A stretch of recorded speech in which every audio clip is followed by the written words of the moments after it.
The next subject that we want to talk about is the critical path method with 3 activity time estimates. In reality, when we are trying to use the critical path method, we may not be able to know exact duration of each activity, so we need to find other way to estimate the values. So, one of the very typical way for us to do the estimation is to use the minimum durations and the maximum duration and the most likely duration as a base, then find out the standard deviations as well as the expected value for each of those activities. And so how can we do the calculations? The methodology that we want to use is called the Program Evaluation and Review Techniques method, or PERT.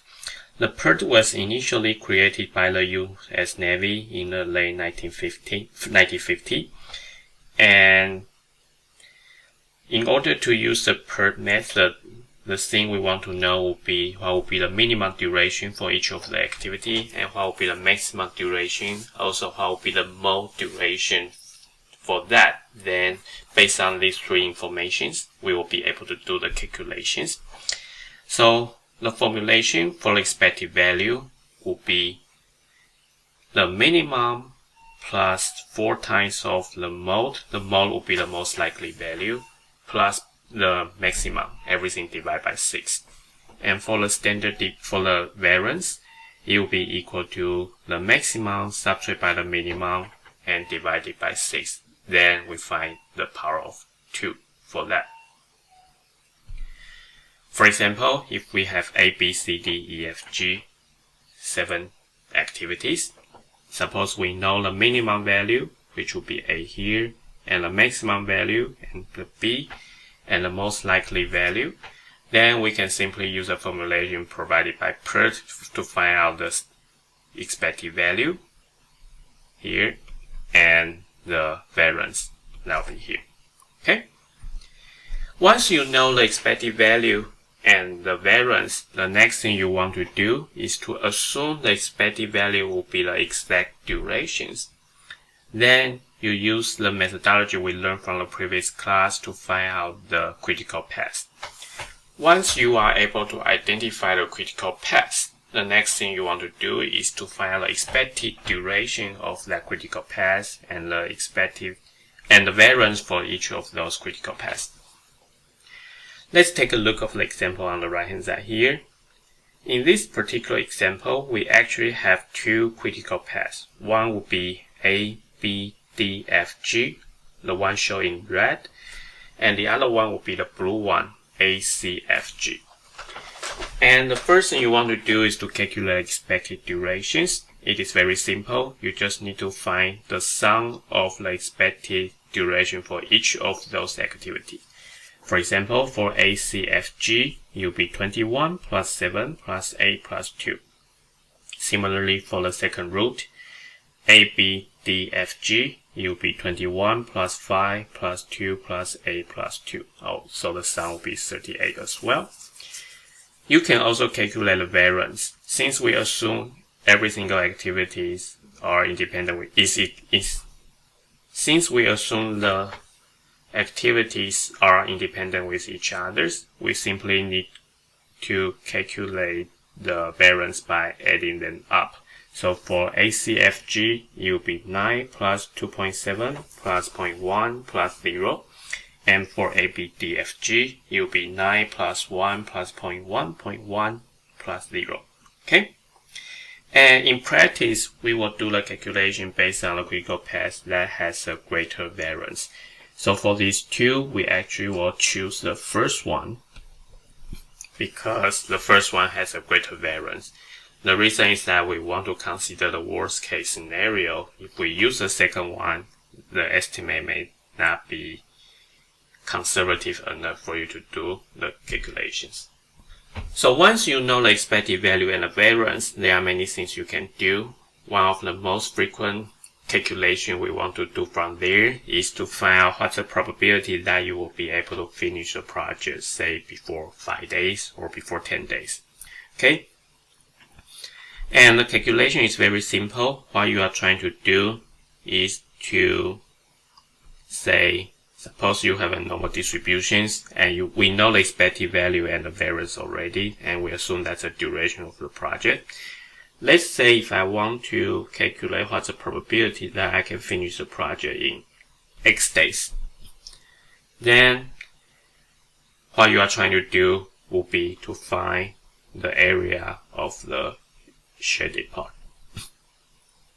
So in order to do that, you can use a normal table, but if you want to use a normal table, you need to find a standardized z-score, and the formulation will be the day you want to calculate. For example, if you want to calculate what's the probability of completing on day D or less, so you have D right here, subtract by the expected value, divided by your standard deviations.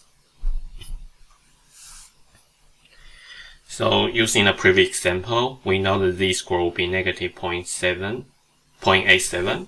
So we just need to look at the normal table, find out the z. The z will be somewhere between negative 9 and negative 0.85.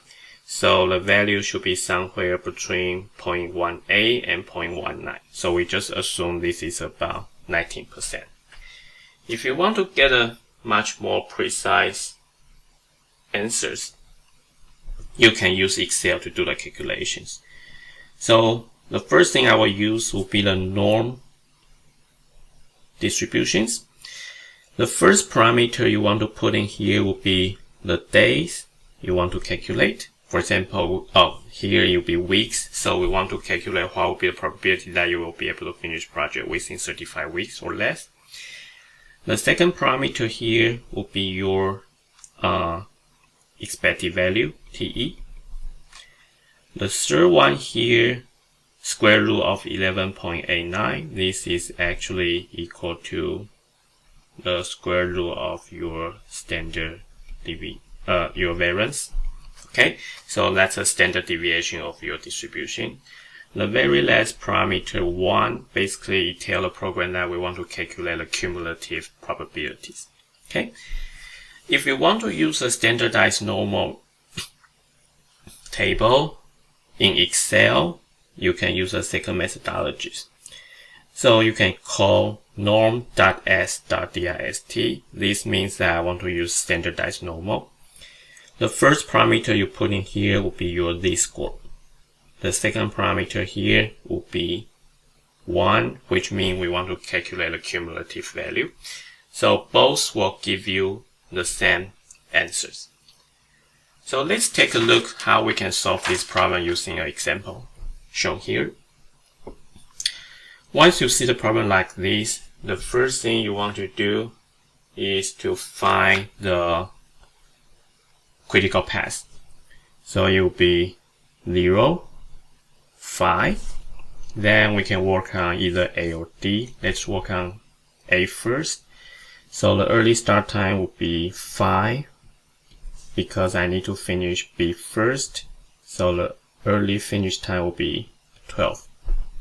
Okay. I can start to work on D after I finish B. So it will be 5 here and 7 right here. Then I cannot work on E yet because E cannot be done before C and D. So let's work on C first. C need to be done after D. So I have 7 right here, 14 here.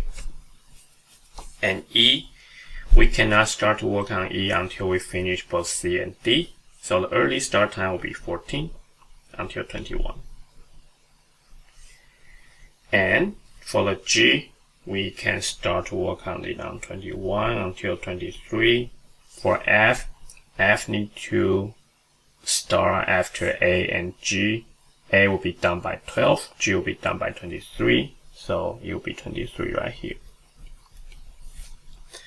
Then we use a backward method to find out the late start and the late finish. So I start from F, 33, 23. Next one will be G. So I need to make sure I finish G before 23. So I have 23 right here, 21 right here. For E, E need to be done by 21, so the late start will be 14. Then the next one will be C. We need to make sure C will be done before 14, so I have 14 right here, 7 right here. For D, we need to make sure we finish D before we start C and before we start E. So the latest finish time will be 7, start time will be 5. For B, we cannot work on B yet. We need to work on A first. A need to be done by 23. So the late finish time will be 23. The late start time will be 16. And for B, we know we can finish B before we start A and D, so the latest finish time will be 5, it will be 0 right here. Now, once you are able to identify the early start and the late start, we can identify the critical activity. That will be the case where the early start and the late start are identical. So in this case, our critical path will be from B to D, D to C, C to E, E to G, G to F. Alright, let me put the arrow so you know the directions. And once you are able to calculate the critical path, the next thing you want to do is to find the expected value for that. So for the expected value, it will be 5 plus 2 plus 7 plus 7 plus 2 plus 10, right? 5 plus 2 plus 7 plus 7 plus 2 plus 10. And for the variance, it will be 1 plus 3 plus 4 plus 4 plus 0 plus 5.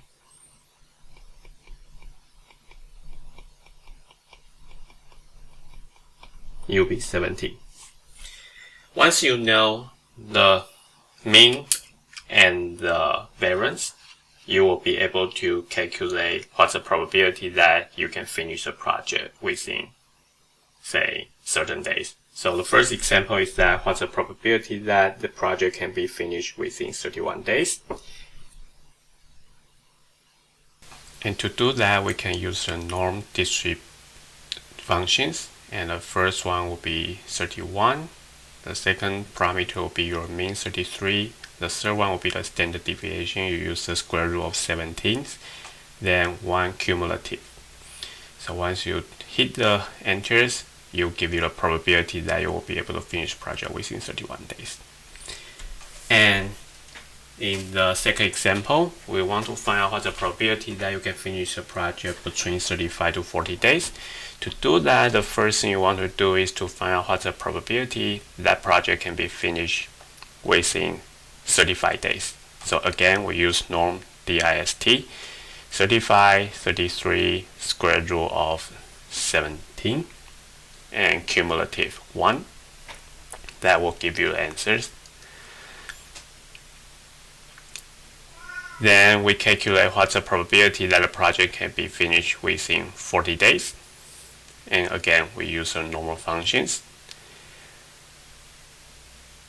And we can copy from the previous cell and change 35 to 40. That will give you the answer and save you some time. Then, if we want to find out what's the probability that a project can be finished between 35 to 40 days, you just find the difference between these two. So I use the probability that you can finish the project within 40 days, subtract by the probability that you can finish the project within 35 days. That will give you the answers.